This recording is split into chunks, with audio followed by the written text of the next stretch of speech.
Hello friends. आज 31 मार्च है और ज़रूरी था आज के दिन वीडियो बनाना। कारण है हमारे सबके प्यारे, सबके आदरणीय, सबको बहुत सारा ज्ञान देने वाले doctor James Tyler Kent sir का आज बर्थडे है। और आज के दिन मैं चाहता था कि हम उनकी टीचिंग्स पढ़ें या उनके बारे में पढ़ें। फिर मुझे लगा कि हम में से बहुत लोग उनके बारे में ही नहीं जानते हैं, तो क्यों ना आज हम कुछ उनके बारे में सीखें। तो सबसे पहले तो कैंसर को many many happy returns of the day. Happy birthday to yous cancer. आपकी वजह से हमें बहुत सारी चीज़ें सीखने को मिली। आपकी फ़िलॉसफी, आपके केस के बाद के फॉलोअप्स 12 ऑब्जर्वेशन के रूप में, आपकी teachings through philosophy, through Mathematica end of course the Kent repertory. Doctor James Tyler Kent का जन्म 1849 मार्च 31 को वुडहॉल न्यूयॉर्क में हुआ था। वुडहॉल न्यूयॉर्क एक छोटा सा सिटी न्यूयॉर्क के अंदर, जहाँ पर उनका जन्म हुआ। और डॉक्टर केंट सर की प्राइमरी स्कूलिंग फ्रैंकलिन स्कूल प्रैट्सबर्ग से हुई थी। ये आप जो सामने स्क्रीन पे देख रहे हैं, ये उनका प्राइमरी स्कूल है जहाँ से उनकी प्राइमरी स्कूलिंग हुई। और उसके बाद सेकेंडरी एजुकेशन के लिए वुडहॉल एकेडमी चले गए थे। एंड देन उन्होंने ग्रेजुएशन की मेडिसिन यूनिवर्सिटी से। और उन्होंने मेडिसिन की जो पढ़ाई की, अपनी सारी स्कूलिंग कंप्लीट करने के बाद, वो उन्होंने की थी ये कॉलेज, द बेलीव्यू मेडिकल कॉलेज। और वहाँ पर उन्होंने सारे एग्ज़ाम्स में ब्रिलियंटली स्कोर किया था और क्वालिफाइड हुए थे as a doctor of medicine. ये बेलीव्यू मेडिकल कॉलेज की जो आप बिल्डिंग आप देख रहे हैं, आज कुछ चेंज हो गई है और कुछ इस तरीके की दिखती है। और यहाँ से कंप्लीट करने के बाद अपनी एजुकेशन उन्होंने स्टार्ट किया था अपना मेडिसिन की प्रैक्टिस, जिसमें उन्होंने कोर्स भी किया था एक इलेक्ट्रिक मेडिकल इंस्टीट्यूट से ओहियो में। इनकी कम उम्र में शादी हो गई थी। इनकी पहली वाइफ का नाम एलन था। और आफ्टर मैरिज ही कुछ दिन बाद सडनली छोटी सी उम्र में ही उनकी डेथ हो गई। डेथ के कारण स्पष्ट नहीं थे, कैसे अचानक डेथ हुई। लेकिन उसके बाद अगेन छोटी उम्र में ही इनकी दूसरी शादी कर दी गई। डॉक्टर केंट, जो कि शुरू से ही काफ़ी मेधावी थे और पढ़ने पढ़ाने का शौक रखते थे, जो सीखते थे वो सिखाते थे, हमेशा शेयर करते थे। उनकी सेकंड जो वाइफ आई, वो आई ल्यूसी। ये उनकी सेकंड वाइफ थी। लेकिन दुर्भाग्य ने उनका साथ ना छोड़ा और कुछ दिन बाद उनकी सेकंड वाइफ भी बीमार पड़ गई। उनका एलोपैथिक ट्रीटमेंट स्टार्ट किया गया, लेकिन सारे ही ट्रीटमेंट फेल हो रहे थे।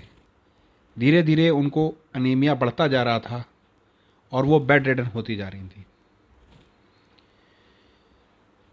और एक समय ऐसा आ गया जब कोई भी मेडिसिन ने उन पे काम करना बंद कर दिया और वो टोटली बेड रिडन होने के बावजूद सो नहीं पाती थी। उनके अंदर स्लीपलेसनेस भी आ गई थी। दिन महीने बीतते जा रहे थे, लेकिन एक और दुर्भाग्य की घड़ी डॉक्टर केंट के नज़दीक थी और उनको डर लगा रहता था कहीं अपनी सेकंड वाइफ को भी न खो दें। कि कुछ उनकी उनकी वाइफ की कुछ सहेलियां जो उनसे मिलने आई, उन्होंने बताया, अक्सर आपको पता है महिलाएं ही महिलाओं को बताती हैं क्या होता है, कौन नया है, क्या खबर है शहर की। तो इसी तरीके से उन्होंने बताया कि यहाँ पास में एक होम्योपैथ आए हुए हैं, डॉक्टर रिचर्ड फैलन, और उनसे काफ़ी लोग ठीक हो रहे हैं। तो उन्होंने कहा कि आप उनकी दवा क्यों नहीं लेती। उनका ठीक है, डॉक्टर साहब आएंगे तो मैं उनसे ज़रूर इनके बारे में ज़िक्र करूँगी। तो शाम को जब डॉक्टर केंट साहब आए तो इनकी वाइफ ने उनसे कहा कि पास में ही एक डॉक्टर रिचर्ड फैलन हैं, होम्योपैथ हैं, तो आप क्यों नहीं एक बार उनको दिखा देते। तो डॉक्टर केंट बहुत नाराज़ हुए क्योंकि उनकी नज़र में होम्योपैथी का कोई मूल्य नहीं था। वो कहने लगे कि जब इतनी बड़ी बड़ी मेडिसिन सिस्टम फेल हो चुका है तो आपको लगता है कि वो होम्योपैथी से ठीक कर लेंगे। और फिर वो खाना खाने के लिए चले गए। खाना खाते खाते अचानक उनको लगा कि जब सारी चीज़ें फेल कर चुकी हैं तो क्यों ना उन्हें भी आजमा के देख लिया जाए। तो वो वाइफ के पास गए और रात में उनको कहा कि आप बिल्कुल चिंता ना करें, कल मैं आपको सुबह उठते ही सबसे पहले डॉक्टर रिचर्ड के पास ले जाता हूँ। डॉक्टर रिचर्ड काफ़ी समय से वहाँ पर प्रैक्टिस कर रहे थे और उनका धीरे धीरे काफ़ी नाम भी हो गया था। जब डॉक्टर केंट डॉक्टर रिचर्ड से मिले और उनका सिस्टम देखा, ये आप जो स्क्रीन पे देख रहे हैं ये डॉक्टर रिचर्ड है। तो डॉक्टर रिचर्ड फैलन ने पूरी हिस्ट्री ली, उनसे समझा कि क्या कॉजेज़ हैं या किस तरीके से उनके अंदर जर्नी डिजीज़ की शुरू हुई, और उसके बाद उन्होंने उनको प्रिस्क्राइब किया इग्नीशिया। और इग्नीशिया टेनेम की खुराक के बाद उस रात को पूरी रात वो चैन से सोई। अब इतने बड़ा नाम थे डॉक्टर केंट उस जगह का कि डॉक्टर रिचर्ड उनके सामना करने से डरते थे। उनको लगा कि इन्होंने वाइफ को दिखाया होगा, ठीक नहीं हुआ, क्योंकि ये बंदा पहले से ही होम्योपैथी को बिलीव नहीं करता, तो कहीं मुझे उल्टा सीधा ना सुनाए। तो वो अक्सर उनके घर के पास से निकलते समय बहुत तेज कदमों से और चुपचाप निकल जाते थे। तो धीरे धीरे उनकी वाइफ लूसी के अंदर काफ़ी चेंजेस आने लगे और काफ़ी हद तक वो ठीक हो चुकी थी।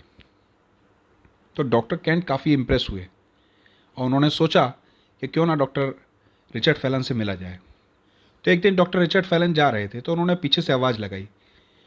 रिचर्ड फैलन बहुत तेज कदमों से भागने लगे और डॉक्टर केंट ने भी उनका पीछा किया कि किसी तरीके से ये बंदा रुक जाए, और भागते भागते वो अपनी क्लिनिक तक पहुंच गए।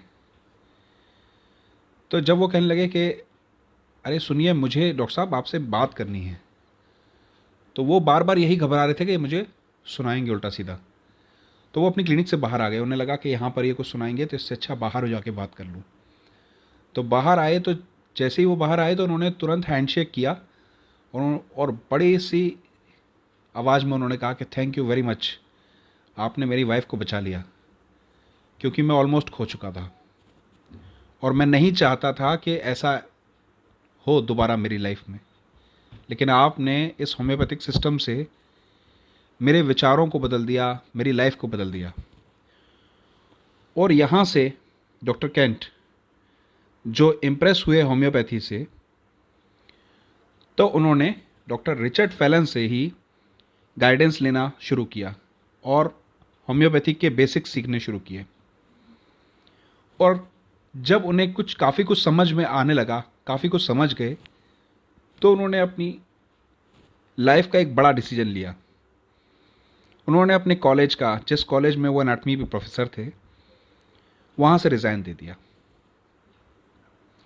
और अपनी जो इलेक्ट्रिक नेशनल एसोसिएशन था उसकी मेंबरशिप को भी रिज़ाइन कर दिया और चले गए होम्योपैथी सीखने के लिए। और होम्योपैथी को सीखने के साथ साथ ही उन्होंने ज्वाइन किया Missouri homeopathic college Saint Louis के अंदर, और वहाँ सर्जरी के प्रोफेसर वो बन गए 1882 में। तो ये जो कॉलेज था, इसके अंदर इन्होंने सीखा भी और इसके अंदर वो पढ़ाने भी लगे। ये उस कॉलेज का एक इश्तिहार है। देखिए उस ज़माने में भी इश्तिहार होते थे, न्यू बिल्डिंग, न्यू लेबोरेटरीज़। तो ये उस टाइम का एक एडवर्टाइजमेंट है। और वहाँ पर उन्होंने 83 से 88 तक as a professor of mathematica रह करके बच्चों को पढ़ाया। और उसके बाद 89 में वो डीन 89 से और 99 तक 10 साल वो वहाँ डीन भी रहे।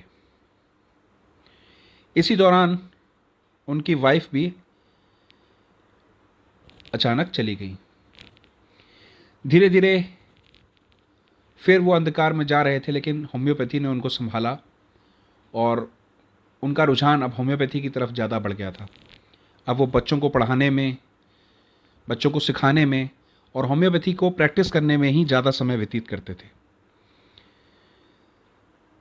अब धीरे धीरे उनकी लाइफ में एक और चेंज आया 1896 में, जब उनकी लाइफ में आई एक और लेडी,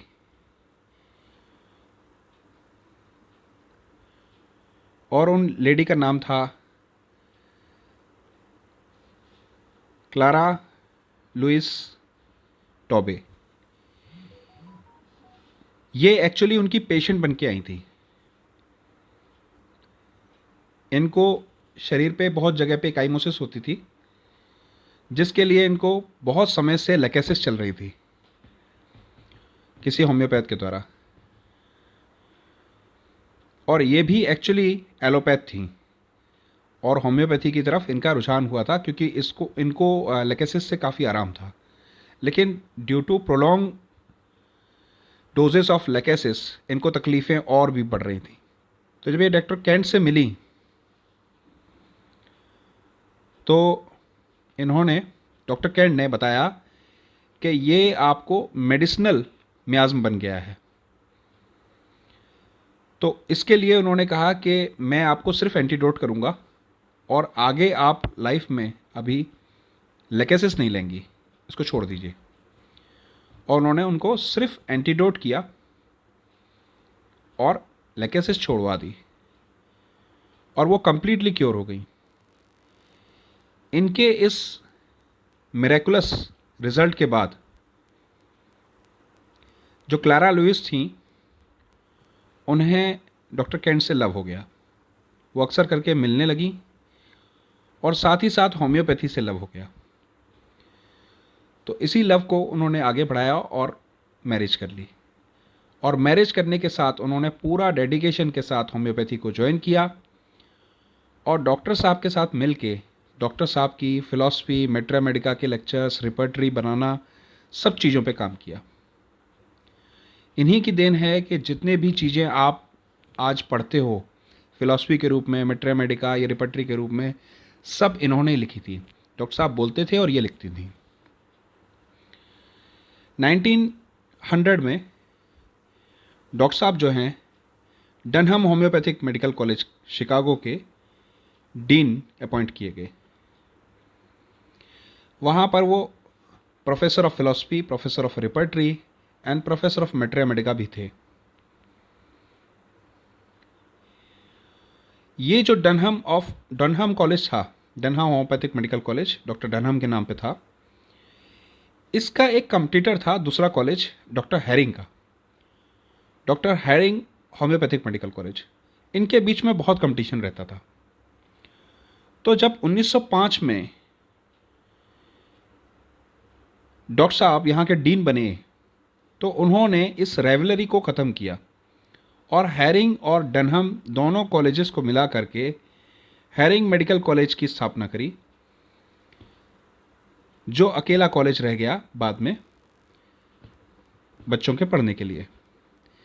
और यहाँ पर इनके साथ में doctor SC Allen, sir John Weir, doctor BK Bose जैसे प्रोफेसर इनके साथ रहे।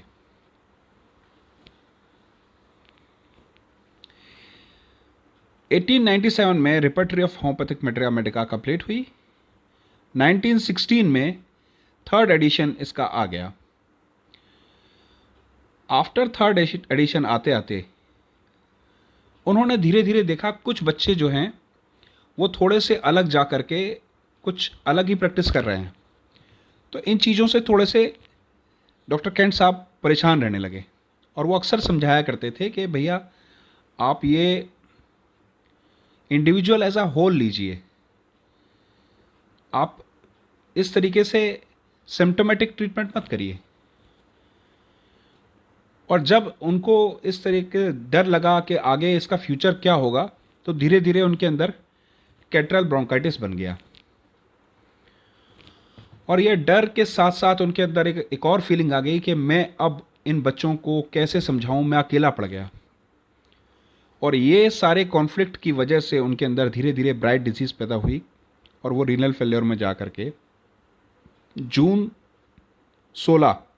1916 को एक्सपायर कर गए। डॉक्टर केंट एक आसमान का चमकता सितारा हमारे बीच नहीं रहा, पर आज उनके जन्म दिवस पर उनकी इस पूरी हिस्ट्री के दौरान हमने उनके ज़िंदगी में आए उतार चढ़ाव को देखा, उनकी लाइफ को जाना, कितनी कठिनता से उन्होंने सारी चीज़ों को पार करते हुए भी हमेशा पार एक्सीलेंस वो रहे और हमेशा देने की प्रवृत्ति से उन्होंने काम किया। हमेशा प्रोफेसर, हमेशा लोगों को ठीक करना, लोगों को सही राह दिखाने के रूप में उन्होंने काम किया। तो आशा है हम उनके इन्हीं पद चिन्हों पर चलेंगे, उनकी टीचिंग्स पे चलेंगे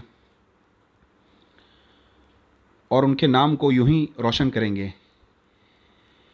इस अपनी क्लिप को ख़त्म करने से पहले मैंने एक छोटी सी clip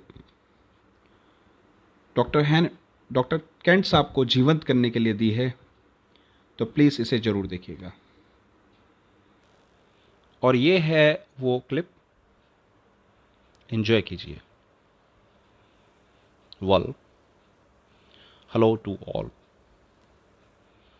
Thank you very much for my birthday wishes. Always remember one thing. Treat man in disease, not disease in man. You have to become classical homeopath in life.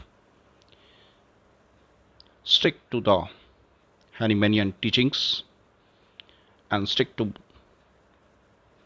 my philosophy and my teachings. You always be successful. And thank you very much to being a part of my life story. Hail homeopathy. Hail Hahnemann. So thank you very much. आशा है आपको ये पसंद आई होगी और आज आप इन्हीं यादों के साथ डॉक्टर केंट सर को हमेशा के लिए याद करते रहेंगे, उनको पढ़ते रहेंगे, उनको सीखते रहेंगे। मिलते हैं फिर अगले एपिसोड में, तब तक के लिए बाय बाय।